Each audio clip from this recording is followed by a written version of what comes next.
So for those of you that don't know about yesterday's video, I talked about Suzy Lu, who is once again a very prominent creator on the platform, hundreds of thousands of subscribers, but recently things have gotten a little bit different. Suzy Lu has seen herself criticized from several angles, and in reality this has been going on for a long time, but more recently, it's definitely happening more and more. I made a video talking about Suzy Lu and that entire situation going on, and I checked Twitter to see that Suzy Lu very indirectly responded to not only me, but also to John Swan, whose video inspired my original video on this subject. I thought that there was a lot of funny things about this response, and also some of the tweets that happened in the comments below that Suzy was involved in. And just to kind of break many of these arguments down, we're also going to throw in an update that she posted a little while ago, and we're going to dissect that as well. So, guys, go ahead, go get some popcorn, go get yourself a water, because if you're eating the buttery snack, you might as well have something at least kind of healthy for you. Go get some fruit, something, man. Kick back, relax, and enjoy this video. So, Suzy tweeted out a thread of tweets that we're going to go through here, but the first one came at nearly 8 p.m. last night, just a little while after I had uploaded my video. Wasn't like this came out before or anything like that, so I take this as a little bit of a response because, well, most of it actually addresses a lot of what was said. So, in the past year since Mark, I've submitted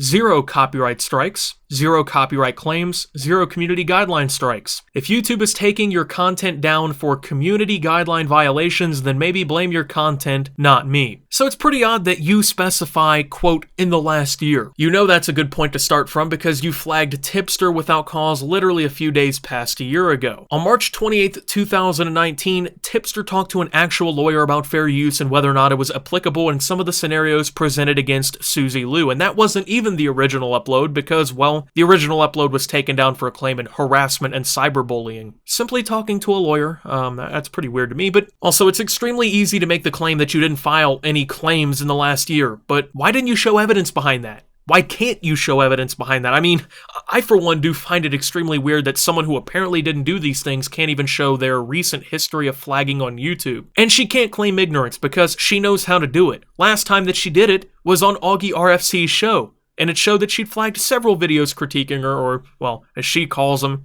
hate videos, all oddly within the same subject that Tipster was flagged for, so odd, right? If I was this awful person who wanted to take down all content that criticized me and I had the power to do so, as many people seem to believe, then why are there so many videos still up? Well, it's very simple. I mean, you can't flag all of the videos against you. That would be pretty time consuming, I would think. I mean, I would say it's also kind of time consuming to do what you've already done, but who really knows?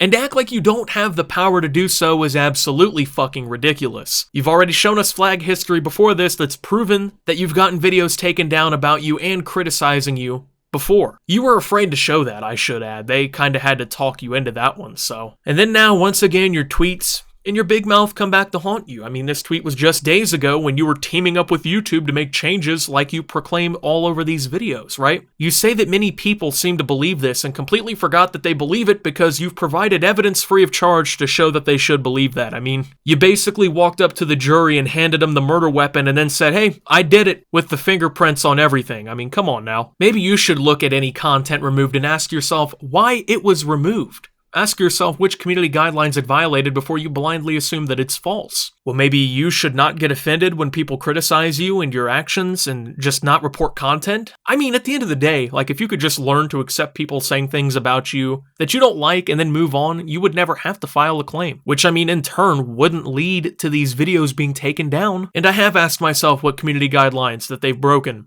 I'll say that they don't. I don't think they do. I mean, being criticized, that's not bullying.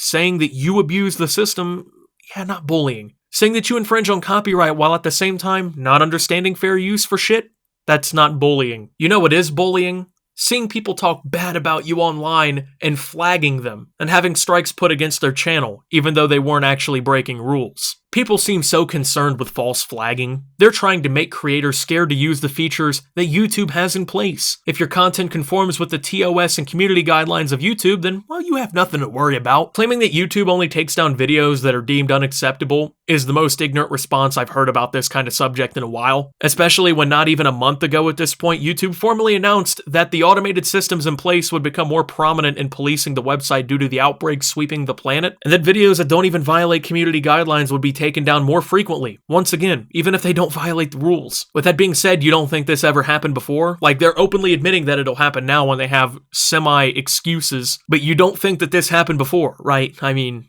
saying that people have nothing to worry about is wrong. You have nothing to worry about because you're actively abusing the system yourself to dissent criticism against you. Perhaps before you blindly believe everything that people are saying about someone, you should do a bit of your own research because there are a lot of hilariously false rumors going around that people just take as truth without a shred of evidence. Blindly believe everything? Coming from the person who says that YouTube won't falsely take videos down when they've admitted that it'll happen from their own corporate Twitters? Coming from the person who believes that talking for 6 minutes total of a 30-minute video of copyrighted material constitutes fair use? Coming from the person who believes that she owns the copyright to her fucking face? From the person who creates an echo chamber by blocking people on Twitter? How rich, you know? I mean, all the research has been done. John Swan compiled it all. The video was incredible. I know that you think it isn't research because he said bad things and truth hurts, but I mean, it's all there. Once again, give us more research and show your flagging history from the most recent. To pretend that there's not a shred of evidence when you yourself are responsible for 90% of the evidence against you shows a massive lack of self-awareness. Funny enough, she starts to fully expose herself a lot more under the thread. I mean, she openly admits to reporting Tipster's channel, which, funny enough, she didn't want to show that live with Augie and the boys, but now she'll openly admit to it here after she accidentally exposed herself for doing it. She makes claims that like he, spread false information when he literally never did that at all and was able to back everything he was saying up with the evidence. I particularly like the next two engagements though. In this one, she openly establishes that she, quote, could flag tons of videos, but it doesn't do anything. YouTube has to decide if it's against their website. Get educated, Matt. While simultaneously not understanding any of the law that she wants to talk about and also apparently not noticing that YouTube admitted that videos that don't violate TOS or, community guidelines could be erroneously taken down. Then she lets us know that, quote, the videos were reviewed by a team at YouTube, which, well, that's odd for someone to know when they haven't been flagging content over the last year or so. Of course, she was roasted for this one and then proclaimed that she, quote, has a partner manager, you idiot, lol. Two things here. For someone who isn't guilty of what she's being accused of, at least that's what she says, she really seems to have a guilty conscience when it's not the main post. And number two, for someone who doesn't want to have the idea that YouTube is on her side being just spread around out there, she sure flaunts her partner manager and her knowledge of flagging content around. I mean, you know what, here, I'll let her describe in this next clip coming up how much of a YouTube relationship she's got. Because she posted an update a while back when she was terminated from YouTube and then came back. You'll see why here very shortly. And I think it's worth checking out since it just shows right through this whole thing. A couple of days ago, I done a video talking to you guys about TV Tokyo and this bot that they keep chucking onto YouTubers. It's not just me, it's so many other people. It's a joke. That's really ironic. Remember how people should blame their content if YouTube takes it down and not other people? Now it's TV Tokyo's fault because they copyright struck her channel. Quite a contradiction if you ask me. According to YouTube, TV Tokyo submitted another bot and basically it took down 3 more, maybe 2 more of my videos. It gets annoying how often she completely misunderstands how copyright actually works on the platform. She keeps saying that TV Tokyo is, quote, submitting bots, as if YouTube doesn't have a whole army of bots that enforce the copyright on the platform. TV Tokyo is not submitting bots. They have their catalog of content that you're dipping from, and YouTube's bots are enforcing that. Basically, they're just putting their content up and YouTube's matching against it. It's not them putting a bot out there that's just finding your channel through the whole ruckus of YouTube. Individual copyright holders don't put bots up in YouTube's system. YouTube has those. All this shows to me is how badly you misunderstand anything to do with copyright while at the same time telling everyone how much you've researched it. So I basically phoned up my YouTube partner manager and I was like, what the heck's going on? And I felt so bad because obviously people are on holiday. My partner manager and then all the people that work with him they're supposed to be on holiday until next week. So they went straight back into office and they found out what happened, and basically the strikes that we did get had to get countered again, so that's fine. So, how do I say this?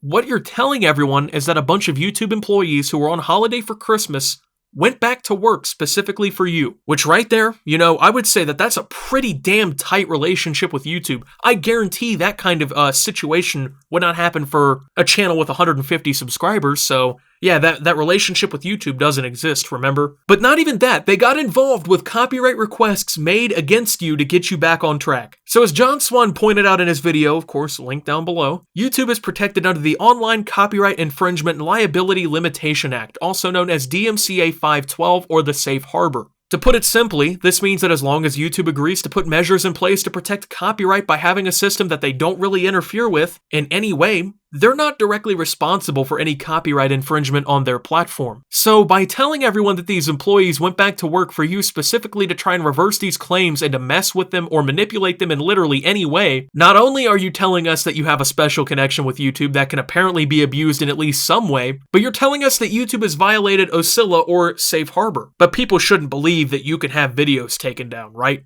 TV Tokyo are literally ripping the piss right now, and they are literally submitting bot after bot after bot to try and strike my channel down. And it's like, it's so illegal, it's beyond, and that's why I'm quite excited for the case to... How is submitting DMCA requests through YouTube illegal? Are you even aware of what DMCA stands for? I mean, it's the Digital Millennium Copyright Act, for those of you who don't know, right? Copyright 101, okay? You gotta understand this if you're gonna talk about shit. Suzy is basically trying to tell us that it's illegal to file a takedown request in conjunction with laws that have been signed federally in the United States as far back as October 28th of 1998. Yeah, I surely believe that. Anyway, what is illegal, however, is copyright infringement, and for YouTube to violate the Safe Harbor Act as you insinuated that they did, right? You're supposed to look at individual videos, you're supposed to consider fair use, you're supposed to consider many things, and the Japanese, they don't do it, basically. She claims that the Japanese, quote, don't consider fair use and look at individual videos and whatnot. First off, she doesn't consider fair use either, so now we're being hypocrites. And second off, filing a DMCA is not illegal. I mean, the damn acronym literally comes from the law that it's built on. And YouTube is headquartered in the United States. The Japanese are literally coordinating with the laws in place where YouTube is headquartered. I mean, they gave plenty of consideration. It just happened to you this time, so now it's a problem, right? Now it's fair use. Now, in regards to the website, I'm so excited for that because we're going to have endless possibilities. We're not going to be stuck having to deal with YouTube's policies because at the end of the day, we're going to be in control of the situation. Now, obviously, that doesn't make you completely safe from the DMCA, but what it does make you safe from is the fact that you own the website. So if someone really wants to take a video of yours down, then they have to give you a lot more information than what YouTube gives you, and that's something that you can work with. And at the end of the day, they can take down as many videos as they want, but they can't take your website down. So you honestly believe that just because you own a website, you can determine whether or not something is copyright infringement? If anything, what'll happen now is you're more vulnerable with that kind of move. Since I'll assume that your website refuses to comply with the Safe Harbor agreements and you're just going to ignore DMCA laws, you'll now be held liable for all of the copyright infringement on your website. That's why those laws are in place. I thought that you researched this and your boyfriend there studied copyright law, but he didn't tell you what Safe Harbor is? He couldn't tell you what DMCA stands for? They can't take your website down. Well, what if they sue you since, as you just admitted, and as law goes, you're now more vulnerable? What if they sue for financial compensation and bankrupt you? Or if they sued you for takedown of the website? You do realize that the federal government can also seize domains, right? Like, if you never heard of LimeWire, you're older than I am. You were born 11 years before me. You've never heard of LimeWire, which was ordered to be shut down in Arista Records LLC versus Lime Group LLC? I thought it was all this copyright law that you guys have studied, but you don't even know what the fuck LimeWire is, or that websites can be seized for copyright infringement if it actually is a violation, or for even other reasons? You 100% can be shut down. I thought you knew copyright law. Now, Suzy Lu has made the remark that she owns the copyright to her face. Once again, we're talking to a copyright expert here. However, you can't own the copyright of your own face because it's considered a natural phenomenon, right? It's not like when you're in your mother's womb, like she opens up her belly, puts her hands in there, and molds your face like it's a fucking Sims create a character, or like you're importing your face from NBA 2K. Nothing like that, man. So you don't own copyright to your face. If anything, Mother Nature owns the copyright to your face. Now, what I think you mean is you own the copyright to photos or videos of you, which actually isn't even true because they actually belong to the photographer. So Unless you're the photographer, you don't own the copyright to a picture or a video of you. And it doesn't mean that you own copyright of something if you're playing a copyrighted material next to your face, you combine them into something and then put them on the internet completely ignoring fair use. That doesn't mean you own that copyright. Like, it's incredible the lack of understanding of copyright law. This is shit that you can Google, right? Like, I don't get how someone can be like this naive to the law. So with that being said, I thought it would just be nice to reply to what Suzy Lu had to say, considering the fact that she took the time to make this Twitter thread and respond to a lot of the points that I made, didn't at me or anything, which is fine. I mean, it was going to get around to me anyway. It's not like you're a private Twitter or you have me blocked. So I decided that, well, it was time to respond and break open pretty much all of these points. So with all this being said, folks, thank you for watching. If you did enjoy, make sure to leave a like, subscribe if you're brand new around here on my channel, follow me over on Twitter at @SubToOptimus. I post memes, thoughts, and updates over there. A surefire way to get notifications of all my newest content. Make sure to check out Shop Opti down below. Lots of fresh merch down there for you guys. Also check out OpTube, which is my little safe harbor, I guess you could say, in case something happens to these videos. And well, until my next video, guys, this is Optimus, just having a reply, man, and signing out.